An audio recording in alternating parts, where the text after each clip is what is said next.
Como complemento de la guía número 4 de seguridad y salud en el trabajo, vamos a hablar de prevención del consumo de sustancias psicoactivas. Primero que todo, debemos entender qué son las adicciones y por qué razón éstas constituyen un problema de salud en el mundo actual. A nivel mundial, este problema afecta a todas las clases sociales, a todas las edades, a la mayoría de las familias, colegios e instituciones educativas. Obviamente, las adicciones permean también al mundo laboral. De hecho, como lo hemos estudiado en las guías, en Colombia desde hace varios años se ha legislado sobre el tema y existen normas que obligan a las empresas a trabajar en el tema de prevención, que es el que nos interesa dentro del enfoque del resultado de seguridad y salud en el trabajo. Este resultado, como todos sabemos, busca generar en los aprendices hábitos de vida y de trabajo saludables que les permitan prevenir las enfermedades y accidentes que se pueden presentar en los entornos familiares, sociales y laborales o productivos. Es así como en las empresas en Colombia, la ley actualmente exige que se implementen políticas claras de prevención y control del consumo de sustancias psicoactivas.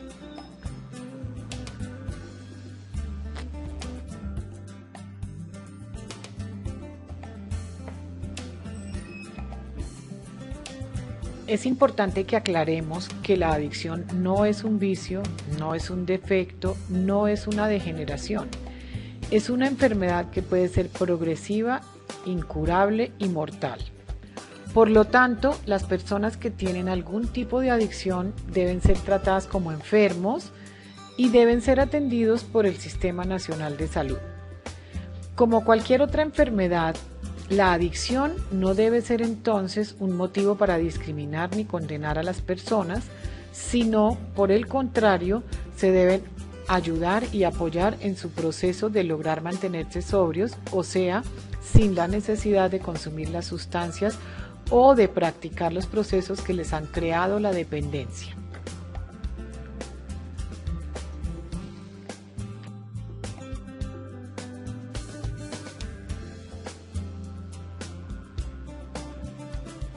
Los peligros y los riesgos de consumir sustancias psicoactivas son obvios.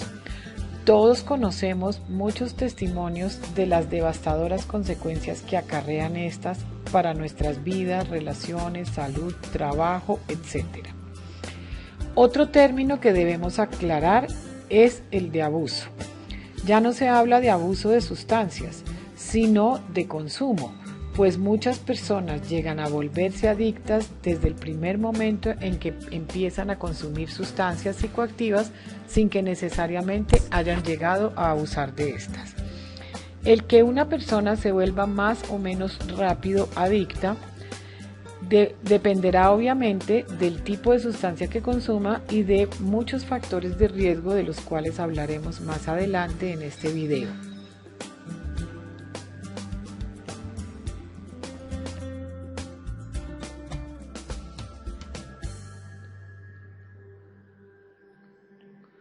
Comúnmente se cree que el término adicción se refiere solamente a la necesidad de consumir sustancias psicoactivas, pero existen también las llamadas adicciones de proceso, que son las que generan la necesidad compulsiva de practicar algún proceso o conducta.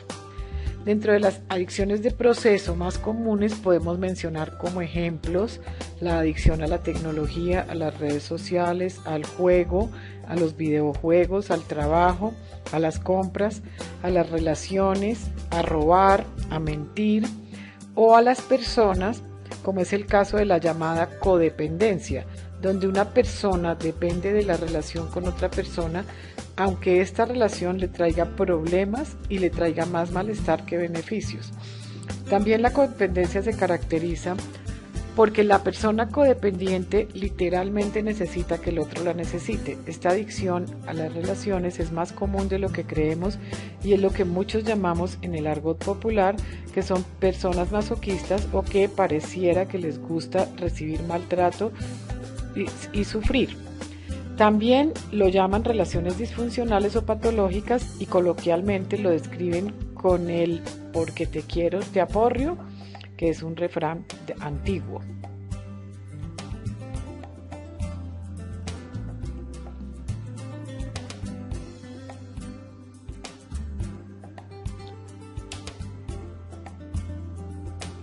Las sustancias psicoactivas generan dependencia o necesidad psicológica, emocional o mental. Otras generan dependencia o necesidad física o fisiológica. O sea, esto consiste en que el organismo no puede funcionar adecuadamente cuando se dejan de consumir, y esto es lo que se llama el síndrome de abstinencia. El síndrome de abstinencia es un colapso general del funcionamiento de todos los sistemas del cuerpo de la persona y se presenta cuando la persona deja de consumir la sustancia en forma súbita o repentina. Este síndrome de abstinencia puede llevar incluso a la muerte.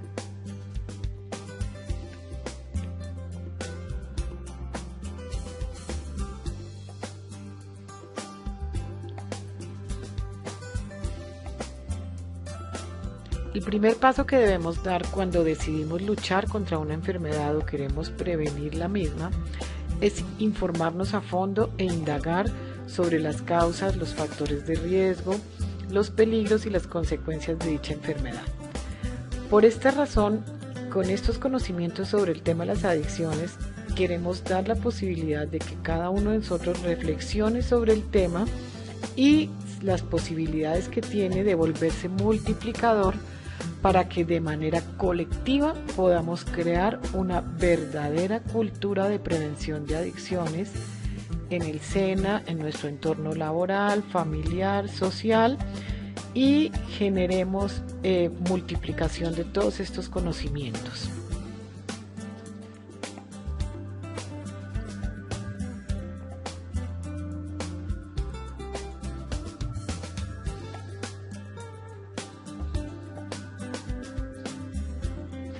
Los efectos de las sustancias psicoactivas son diferentes. Algunas, como el alcohol y la heroína, actúan sobre el sistema nervioso produciendo depresión, o sea, un estado de aparente sedación o falsa tranquilidad y sueño.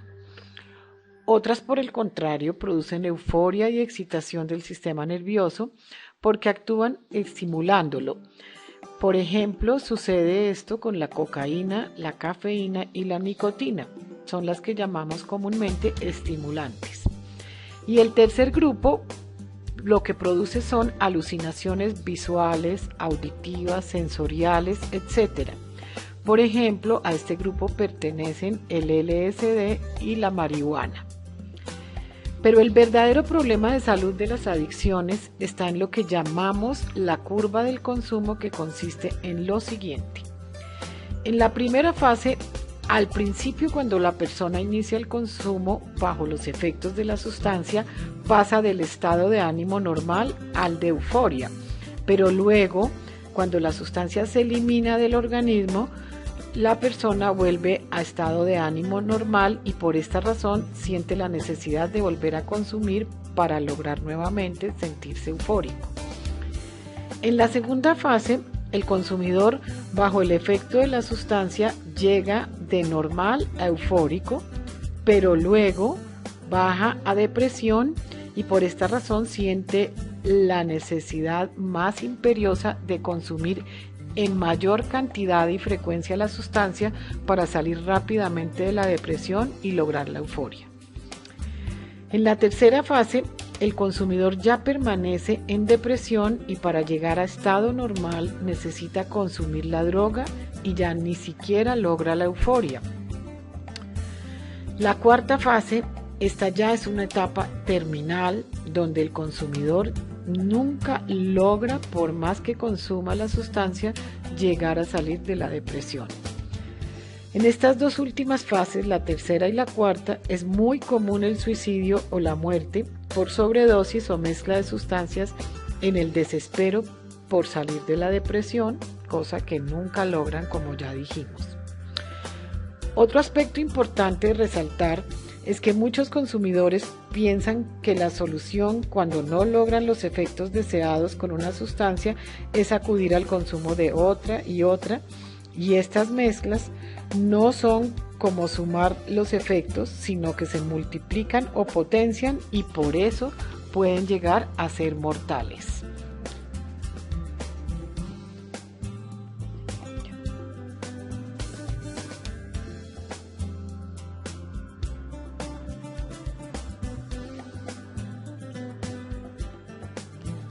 Sobre los catastróficos efectos de las bebidas alcohólicas para la salud personal, familiar, social y laboral podríamos hablar horas y horas.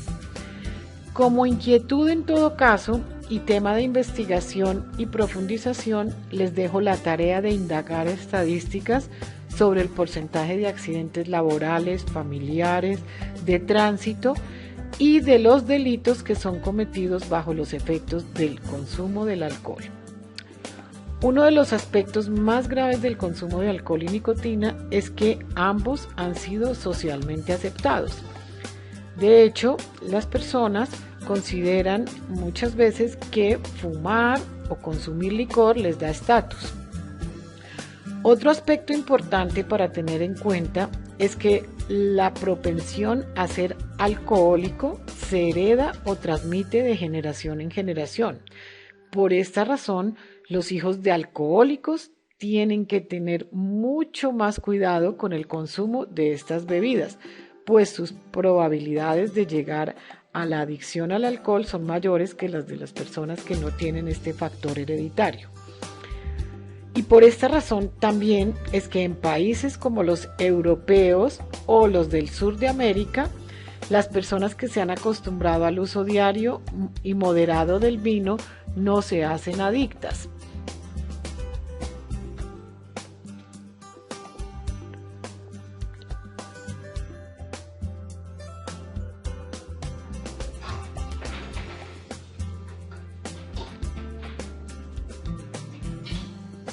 Es de suma importancia en el tema de la prevención del alcoholismo conocernos y saber si ya tenemos problemas con el alcohol, lo que no necesariamente significa que vayamos a ser alcohólicos, pero sí significa que debemos poner especial atención al tema y buscar ayuda profesional a tiempo antes de llegar a la adicción.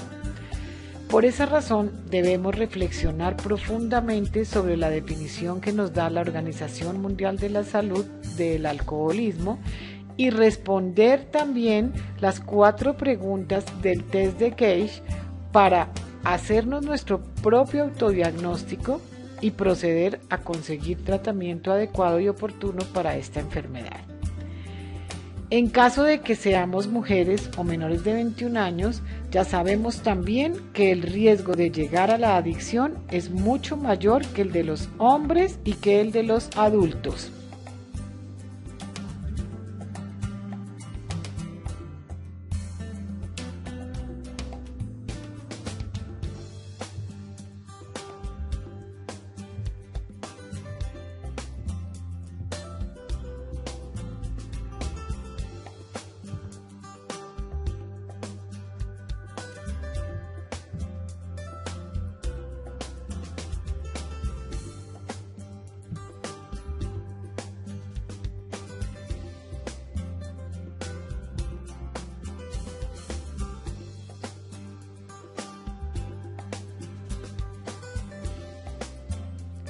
Los factores de riesgo son las condiciones o circunstancias que hacen que unas personas sean más vulnerables que otras a llegar a la adicción.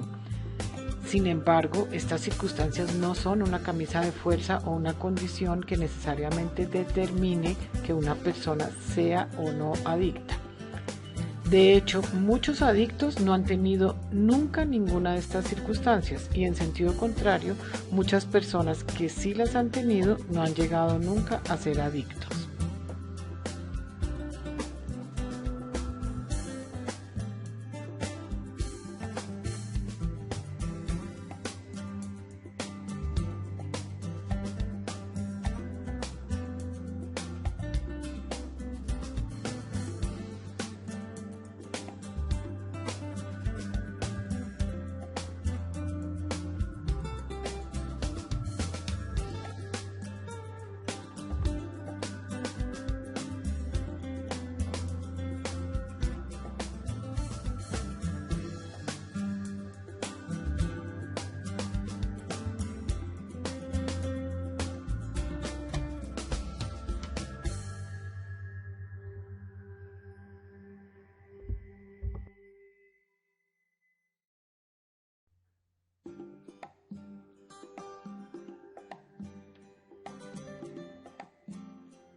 Como hemos dicho desde el principio, lo que más nos interesa es la prevención de las adicciones.